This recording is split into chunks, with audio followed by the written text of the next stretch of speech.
We have a major problem with how we ramp new account executives. Your new AEs are being declared ramped at 3 or 6 months, but can they actually run discovery or execute the sales process without you jumping in to save them? Most can't, and that's the problem. Most sales teams ramp reps based on time in seat and not capability-based onboarding where you certify your new sellers. So I built a playbook full of frameworks, implementation roadmaps, and infrastructure guides that cut ramp time in half and have proven to improve win rates by 75%, and it's completely free. So stop this episode right now and go and download the Sales Readiness Playbook at therevenueenabler.com or use the link in the description below. Hey guys, welcome back to another episode of the Hit Your Numbers podcast. Today I'm on my own. I've been seeing something a lot recently and wanted to talk about it and wanted to just really focus on it rather than having a guest on today. And I just wanted to go kind of deep into this one thing. One thing I want to talk to you about is pipeline bloat. So it's like the 14th of May as I'm recording this, and something we typically see when we get to like the halfway stage of the quarter. So if you're running a fiscal year from January through to December, you're halfway through Q2, and one of the things that we're seeing with the organizations that we're talking to about partnering up is part of their problem is in disguise is pipeline bloat. Okay, what do I mean by pipeline bloat? Sales reps push a lot of deals to next quarter, and when you start Q2 or Q3 or whatever quarter it is, you open up the forecast, it looks really good. It's quite bloated. Yeah, it looks like you got 4-6 times pipeline coverage. And then what happens is you get to halfway through the quarter and you look again and it's significantly less. Yes, you might have closed a couple of deals. You've lost a load because it was actually rollover noise from last quarter. And now you've applied a bit of pressure and that stuff's gone. And some of the stuff's being kicked out to next quarter when you've asked your reps some hard questions. So I want to talk to you about pipeline bloat today. I've just got some notes in front of me that I've taken down from some of the conversations we've been having with VPs of sales and CROs over the last probably 14 days. So a few things that we see when we're kind of in the discovery and scoping phase for our transformation programs. So weak qualification. Very, very few reps have a qualification framework or methodology that they align to, like a medic or anything like that. And the ones that do, most of them tell us that it's not used effectively, which is a lot of the time why they want to kind of partner with us to help them redeploy medic, for example, and then reinforce it and drive behavior change. Can't remember what the stat was from some of the data that we looked at recently, but it was like 85% of reps have no real formal methodology that they align to around qualification and execution. So that's obviously one problem. If you haven't got like a real strict guideline and common language of what a qualified opportunity truly looks like, and your reps are trained and coached on that playbook, then no shock you're going to fill the pipeline with noise, like just naturally, right? So that's one of the observations. Another observation that I have written down here is a lot of managers find themselves coaching too late. So pipeline reviews happen when deals are stuck. They basically hit a dashboard and it's like, this deal's been stuck in this stage for so and so long. And then they start coaching the rep. The manager starts inspecting the deal, probably when it's a bit too late. And then they're like, well, how do we bring this thing back to life? It probably was never alive in the first place. And even if it was, like, it's hard to resurrect something when a rep's done several bad things consistently, right? So that was another thing that we've been observing. Another thing we've been observing is around the sales stages in the pipeline. A lot of them are like your default ones that you get when you buy HubSpot or Salesforce. Prospecting, qualified, demonstration, proposal, contracting, close one. A lot of those are really not aligned to the buyer's journey.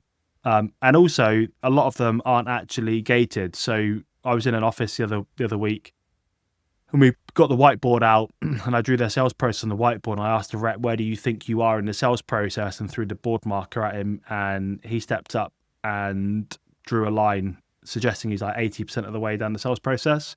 And then we asked him like 2 or 3, just like really simple qualification questions, and we realized that he was more like 15-20%. down the sales process. And that's just because we're almost forcing reps to drive next steps. Most of them are low value next steps, which is why reps struggle, but we force them to drive next steps and they move the deal through the funnel in Salesforce or HubSpot, whatever it is you're using.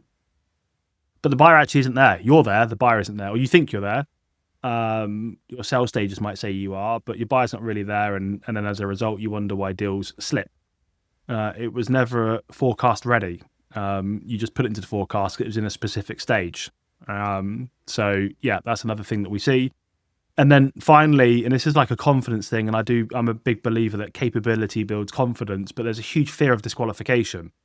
Like we say to our reps all of the time, you should be disqualifying X number of opportunities. I think it should be in discovery anywhere between like 50 and 30% of those discovery conversations should be disqualified just based on reality. Like your reps are probably not winning 70% of their deals. So why are they qualifying in almost 100% of the people they speak to? It's kind of mental really when you think about it. But if you ask your reps now, can you send me over call recordings of you, frame like a push-pull, you pushing the prospect away at the end of the discovery call, suggesting it doesn't sound like this is a big deal right now. There's a lot of pain and there's a big impact that's happening, and see if the prospect pulls themselves back in. They're just not doing any of this. They're just trying to book the demo because they're KPI to do that, or they're told to do it. And surprise, surprise, you start to just fill the pipeline with noise and then it bloats, right? So yeah, a lot of the things that companies are getting wrong, they feel like, yeah, well, we're not winning enough, so let's just chuck more in. The CRM, the fields, like putting medic 8 letters, putting those 8 fields in. A lot of the time the stuff is outdated. It's not actually accurate. It's there just to please somebody. In fact, sometimes we see the same stuff almost word for word copied and pasted across 3 or 4 opportunities, which, tells us everything, right? Reps don't really see much value in it. Leaders aren't really inspecting it. So again, they're not using the tools effectively. Thinking pipeline reviews will improve forecasting. I mean, most of the reviews that we join, pipeline reviews, they're ultimately like 5 to 10 deals, status updates done in 30 to 45 minutes. Like instead of just having, right, let's talk about one deal, let's go deep and wide. What do we know? What don't we know? Where are we winning? Where are we losing? All of the kind of value pieces that we could get into. I'm not going to get into it today, but they just don't do that. They just focus on real quick status updates, stuff that they could probably just get from CRM. But instead they waste everybody's time. And the rep gets nothing from it. The rep learns nothing from it. They're great coaching opportunities, but we waste them. The sales leader doesn't really get much from them other than they can tell their boss, I guess, I've done the deal reviews and, James is nowhere near on track and we just put them in the pit, but that doesn't help anyone, right? So here's a couple of things that maybe practical things that you can do today as you're listening to this to start to fix it. So one is around like being really, really strict on the opportunity criteria, okay? Like there has to be, for example, clear business pain. This person must have a sense of urgency or want, need and desire to solve that pain, and they have to be the pain center. This person has to feel it the most. Like they must themselves want to solve it, i.e. they could become a champion. They will drive consensus. They'll advocate for us. They'll have some personal win if we are successful, okay? We want some clarity on how they would buy, what would that process potentially look like? What would the decision criteria be like? Again, go and ask your reps right now if you're listening to this, if they've got a demo coming up today or tomorrow, ask them, hey, can you give me the list of requirements that we've captured from the customer that's going to get them to their desired future state? And can you let me know which ones we influenced and backed with customer stories, evidence, and metrics? Like, I guess you will struggle. And if they give you any, I can almost guarantee you they're going to just give you generic made up stuff. There'll be jargon that your company talks about and the customer doesn't actually talk like that, and ask them for the recording. And I just guarantee you that's not happening, right? But again, we're not really vetting this stuff. So like being really, really strict on the exit criteria. Like you cannot move from stage 1 to 2 or 2 to 3 without having evidence that something has been achieved. Okay. Not just documented, but achieved.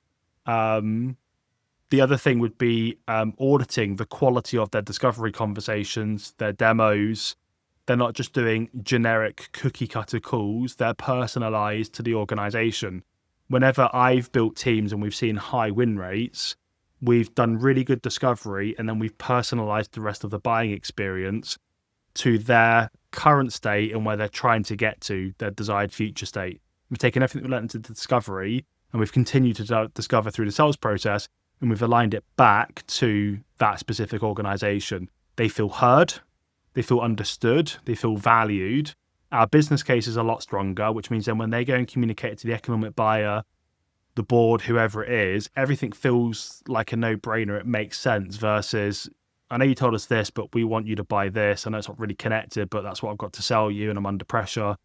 You can see where we're kind of going, right? So get really, really strict on the exit criteria, get the sales stages, get clarity, get a document on this, right? So Google Doc, PDF, whatever it is, literally, this could be transformational.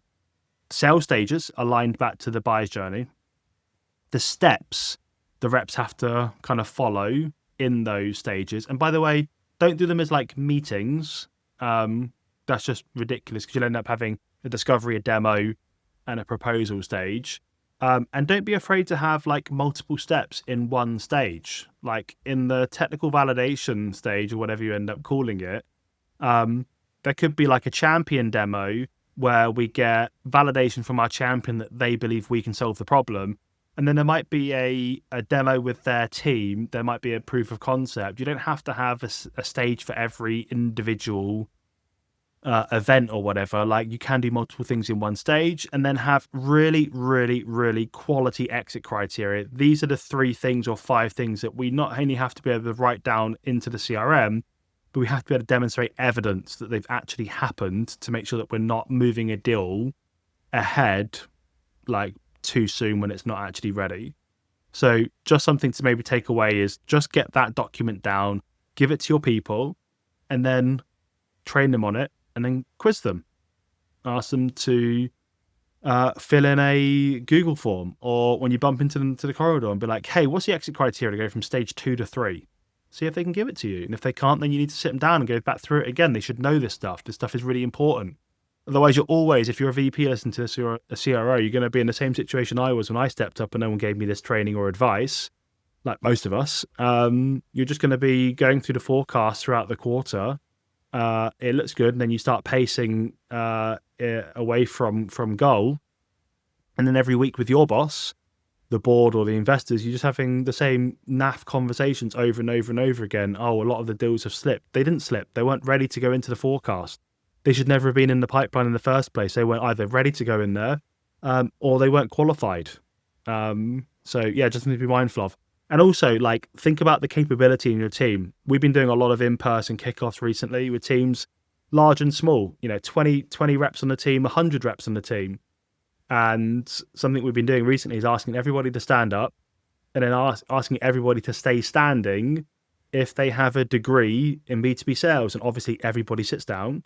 Then we ask them to stand back up again and we say, hey, look, no worries. Stay standing if you've had formal sales training. I don't mean you've read a book or your boss gave you a book and you couldn't be asked to read it, or you attended a 2-hour Zoom training, or you went to a 1-day boot camp, like a proper transformation program where it went on for a while and those skills were taught and properly bedded in and you were certified that you were doing it consistently at the highest level. And like 5%, 3%, 2% of people stay standing. So like a lot of the ways that we can actually fix this problem around the forecast, the revenue goal, the tough conversations that you're having with the board, your boss, the investors, is getting really strict on pipeline compliance. These are the stages, these are the steps, these are the exit criteria. Build it into HubSpot or Salesforce so a rep physically cannot move a deal from one stage to the other. If you're not able to do that, then every time a deal does move forward, just go in and inspect it and go into Salesforce or HubSpot and look at that deal, look at the compliance document, and then pull reps up and say, hey, what are we doing? We signed off, this is the process, and we're still pushing deals forward, right? But then you have to train your people. Another thing, actually, as I talk about this, is when we kick off programs, I usually ask the sales leader, can you send me over like a 1-pager or the document where you document forecasting? So what are your forecast categories? Do you using commit, best case, pipeline, whatever they are? Most likely everyone uses like different ones, upside, can you send over the document and the definition in like really clear, easy to understand terms? Like, what does it actually mean? What does commit mean for your business? What does best case mean for your business? What does pipeline mean for your business? And then when and why should a sales rep enroll a deal into that forecast category? Is it done by stage? Is it done by durate? Like, what is it done by? Like, something has to happen, there has to be evidence. Like, when does a rep know they should put that deal in there? Most of the time, people just go into the CRM and go, forecast call tomorrow. I need to update the forecast. I'll put that one in commit. I think I'll put that one in best case. Like, that is literally what happens. Go sit next to your people, watch them do it. Yeah, that's another good exercise. I would sit down next to my reps for like a couple of hours. But look, I just want to like observe what, especially reps that are struggling. I just want to observe what you're doing because there might be a better way to do it. I want to see if I can free up some time, make you more efficient, more effective in your role. Obviously, I always take this stuff back to what they want to achieve. You know, is it earn more money? Is it promotion? Is it they just want an easy life? Like, you know, what do they personally want? And then I frame everything. Okay, I want to figure out how to make that part, you know, help us realize that thing that you're looking for. So I just want to observe you. Just watch people, and it's crazy like what they'll do, and they'll even do it while you're watching them because they don't know no other way, right? So yeah, if you're interested, I wrote a playbook at the beginning of the year. It should be on the website, Sales Readiness Playbook. I talk about a lot of this stuff like pipeline bloat, poor documentation and clarity on sales stages, steps, exit criteria. A lot of it's talking about getting reps ready, sales ready to go out and execute and run a sales process. And a lot of time when you actually just ask very simple questions to your team, they can't answer them. You know, they can't answer what the problem is that company's facing. Again, we was doing a training today, and we're just trying to build a hypothesis talk track, and we're just saying, look, you know, this is a job title, this is the type of company you're engaging with. What's a problem statement they're probably going to give you? Just couldn't give it to us. And then when we, you know, helped them come up with it, what would be the business impact of that problem? You know, struggle to get there. Could easily talk about how they'll solve the problem, because we teach our teams the product and the capability, and we make sure they can do demos and things like that. But when it comes to discovery, we just say, look, there's a page in Notion or there's this Word document. It's got like 10 questions on it. Go and ask those. You know, if it was that easy, none of us would have this problem, right? So go and talk to your reps. Go and sit down with them in a one-to-one basis. Don't do it in front of all of their peers. We're not here to like humiliate people, put people on the spot, but sit down with them and in a one-on-one, just start asking some questions. What do you think the problem is, the biggest problem is that we solve? What do you think causes that problem to exist? If the company doesn't solve it, what do you think is going to be the business impact? And nothing fluffy. Like if the CRO is the economic buyer, what is the CRO going to feel really uncomfortable and nervous going and talking to the board about if they don't fix it? For the chief HR officer, what would they dread going into a board meeting and again giving bad news around for the second quarter in a row? Do they know? Can they answer those questions, right? So first start there. One of the things that we ask for when we're running a discovery training program is, can you send us over some documentation around some of the problems that you solve and what you believe to be the root cause of the problem, and then we will use that in the training to make sure that your reps really align to it. And they can't send us that either. And a lot of the time they don't know what the problem is that they solve for. I mean, it sounds crazy, right? But that's just the reality. But these companies, they all have loads and loads and loads of sales tools. Like, I think I say this example all the time, but I was on a call with a rep not too long ago, and he was sharing his screen, and I could barely see his Google search bar because he had so many Chrome extensions, and probably had more sales tools behind the scenes as well, right? But he was telling me the team are really struggling to book meetings at the moment. They're really behind on pipeline, and no one's hitting their revenue goal, and the conversion rates are at an all-time low. It's taking twice as long to close deals. Deals are not growing in terms of their size, and they're hardly winning any. But they got loads of sales tools. They got great offices, amazing offices. But it all comes back down to capability. You know, we talk about nobody gets a degree in B2B sales, and we laugh, but it's true. Like, I stumbled into this profession. It took me 8 years to get any formal sales training. and it was 2 days and wasn't really reinforced. So the majority of us forgot it pretty quick and then went back to our old ways, that just bad habits that we picked up and had to learn the hard way, right? It doesn't have to be that way. We can literally just train our people on build a playbook, design the playbook, build the playbook, train them on the playbook, coach them on the playbook, and then hold them accountable to executing the playbook. You got to make the time, for sure. You got to obviously hire the right people. You need coachable people. You need adaptable people. Some of the challenges that we run into with the teams that we work with is the sales reps just can't, they won't change. They either say to me, they don't say this like sometimes like outright, but in other words, dude, I'm tenured. I've been in sales for 7 years. I don't need to change. They're usually the people that have the least amount of pipeline, and they are a country mile away from hitting their revenue goal.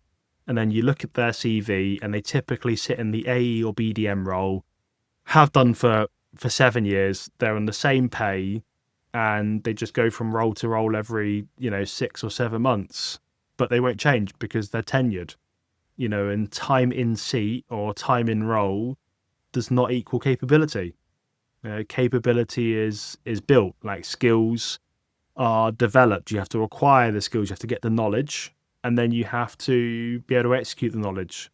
And sometimes you have to be able to undo those bad behaviors from people. And some people can do it. We see it a lot. Some people that are really behind, they got some bad behaviors. We can undo them, but they are really coachable. They're adaptable. They're curious. They're intelligent. They're accountable. They've got a growth mindset. They're obsessed with being the best. They want to be great. They're just really struggling. They just need some help. And then there's other people that can't be asked to turn up to the training. They turn up to the sessions, their camera's off, they never come off mute. You ask them a question, they say they can do it. And then when you put them on the spot, they're like, we don't know. That's not how we do it. That wouldn't work for us doing it that way. Yeah, other people on the team will then go and do it and get the result. So, again, it comes back to having the right people in your team and then training and developing them and holding them accountable to the playbook, and not having 10, 15, 20, 30 ways that you go to market. So anyway, I don't want to turn into a bit of a rant, but I guess the luxury that we have is we get to work with lots of different teams, and small and large, in the UK, throughout Europe, in North America, in lots of different industries. And this is just one of the things that we see in the organizations that come to us from listening to this podcast or being in our newsletter or following us on LinkedIn or whatever. And they just can't go on any longer. They've tried everything else. They've tried buying the sales tools. They've gone from SalesLoft to Gong, or they brought in a digital sales room, or they've gone from Zoom Info to Lusher or whatever it might be. They try adding all of these different tools. They bring in proposal software. They bring in these demo sites where it does like automated demos and things like that, and they're just not working. And then when you ask the question around like training, coaching, development, what are the top skill gaps that you're seeing across some of your reps? They don't know. They don't do skill gap analysis. They don't do win-loss or slip reviews. They just keep putting the targets up every quarter and then just keep driving up the KPIs because the reps can't increase the win rate or deal size or reduce time to close. So the only way to fix it is by saying, I need you to make more calls. I need you to send more emails. I need you to send more LinkedIn messages. I need you to do more of this, and more doesn't equal more. And then just this vicious cycle. So I guess I'm blessed that we get to work with some unbelievable sales leaders that don't have an ego, that they want to fix the team. They want their team to be successful. They care about their people. They know their people are going to help them obviously build their career and earn loads of money. And they're prepared to do whatever it takes. But a lot of people, say to us when we do reach out to them, I wouldn't bring somebody else in to help solve this problem. But 2 of their people have reached out to us on their AE team to sign up for our sales university, and they're funding it themselves out of their own pocket. And when we ask them, what made you do it? They're like, we're all missing our target. We don't get any training. So that doesn't make any sense to me, but I guess those people will one day eventually figure it out, or they'll just get sick and tired of it and then move into a different role. But yeah, anyway, key takeaway from today, build out a document that clearly describes, and be clear, not clever, Like, again, we see loads of comp plans that are overly complex that need to be, and this should be easy to follow. What are the sales stages aligned to the buyer? What are the steps that we have to execute in those stages? And then what's the exit criteria that requires evidence to be captured to say, hey, excuse me, say, hey, we've done 1, 2, and 3. And if we've done it, then we know we can move to the next stage. It's not about being like annoying or like trying to micromanage. It's about telling your sellers, if we do this, we'll win. If we don't, we probably won't. And it will suck because we'll spend loads of time and effort to get this deal to this stage. We'll lose it because it was never really there to be won in the first place. And because of that, we've actually neglected these deals over here we probably could have won. We've been so busy with everything else and spread too thin, we now can't actually advance that deal. So now we've lost momentum.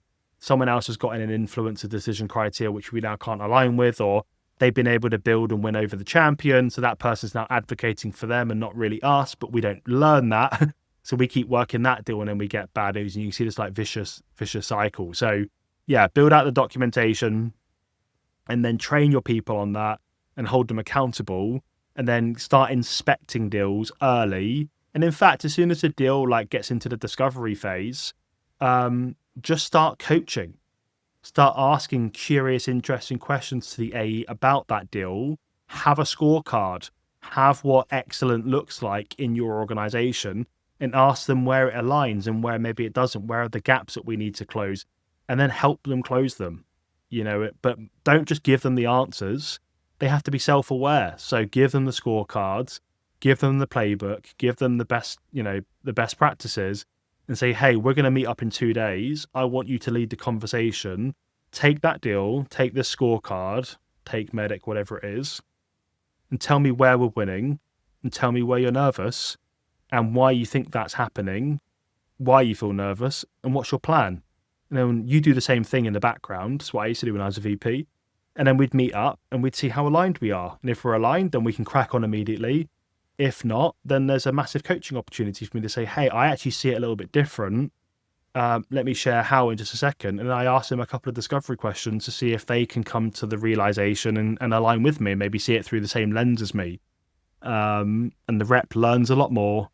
They then remember when that happens next time, what did Sarah, Mike, Bob, James say to me in that deal review that time? Oh, now this is happening to me in real time. I can remember that. I can implement it live on the call with the buyer, and surprise, surprise, we drive the next step or we get the right outcome. Versus you spoon feeding people, they don't learn anything from it, so it doesn't stick, so that when they need to use it most live in an engagement, can't remember. So they just default to what they do remember, which is bad practice, and surprise, surprise, doesn't go very well. So yeah, lots of inspection. You have to force the time. We've all got plenty of time. It comes down to ruthless prioritization and being prepared to say no to things internally that are consuming your time, so that you can spend more time coaching your team and inspecting their deals. And obviously, if you are really, really, really struggling, then reach out to us and we can help you. But start to say no more. Have tough conversations cross-functionally or managing up, and then inspect more deals, and then have this one pager of stages, steps, and exit criteria, and ask for evidence and inspect every deal that moves into into a specific stage, and do it for a while until people start to realize that you're not just going to forget about this. This is something that we have to live with now, and it's important, and you're taking it seriously, and they'll just start doing it. And recognize people and praise people. One of the things I used to do is have like a HubSpot workflow that would push a Slack notification or a Teams notification when we would have, officially qualified a champion, or we had met with an economic buyer and presented the business case, or we'd had technical validation, or we'd had confirmation from our champion that the item that we had influenced into the decision criteria had been confirmed as something really important or a must-have. Those are the things that we should be celebrating, because sometimes a deal cycle might be 90, 100, 120 days. My last org, we were selling enterprise like Amazon, huge banks, 12, 18 months, long sales cycles, takes a long time to celebrate. So you should be celebrating the milestones. So yeah, just something to be mindful of. Anyway, I've got a bunch of resources that I could share with you. I won't put them into the show notes because it'd be overwhelming. But if you got any questions on any of this stuff, love to chat. Drop me a DM on LinkedIn, pop me over an email, james@therevenueenabler.com. Give us a subscribe. Let me know what you think about the podcast. We're interviewing lots of different VPs, CROs, revenue leaders. Would love to have, if you're a revenue leader now and you'd love to tell your story, you'd love to share your experiences, some of the challenges that your team have faced and what you've done to implement them. Would love to interview you. I just don't see that anywhere near being enough enablement for frontline leaders, sales leaders like me. I stepped up years ago as a VP of sales. No one said, hey, here's the playbook. This is how you do recruiting, how you onboard, how you have tough conversations, how you run a one-on-one, how you build a forecast, how you do bottoms up, tops down model, capacity planning, all of that kind of stuff. Just had to learn the hard way, made a load of mistakes, and learned from that. And I don't think it has to be that way. So kind of what the podcast is designed to do, interviewing really experienced people or people that are fairly new, but they've overcame a problem and found something that seems to work. And they want to tell their story. So if that's you, please reach out. Would love to have you on the podcast. There's lots of value for you. You get to build your brand. You get to put your name and face and point of view and expertise in front of, 33,000 people that follow me. How many people that follow the business on LinkedIn and my team. And then, thousands of sales leaders and salespeople on our newsletter. Happy to have a conversation. Just let me know. Otherwise, I will see you guys on another episode of the Hit Your Numbers podcast. All right, have a good one. All right, thanks for listening to this episode. I've got something else I want to give you before we wrap up here. So we've built the leading skill optimization platform with 400 plus sales lessons, 12 courses from prospecting all the way through to late stage deal negotiation and more, one-to-one sales coaching and AI sales assistance. And I want to give you 7 days free access to the platform.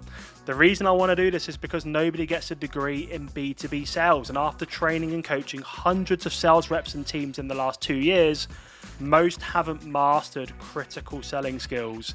And it's preventing them from being promoted, earning great money and building a great career in B2B sales. So go to therevenueenabler.com, grab a free trial and join hundreds of salespeople that are closing their skill gaps and mastering sales. There's a link in the video description. I'm looking forward to getting you set up. Give me a shout with any questions.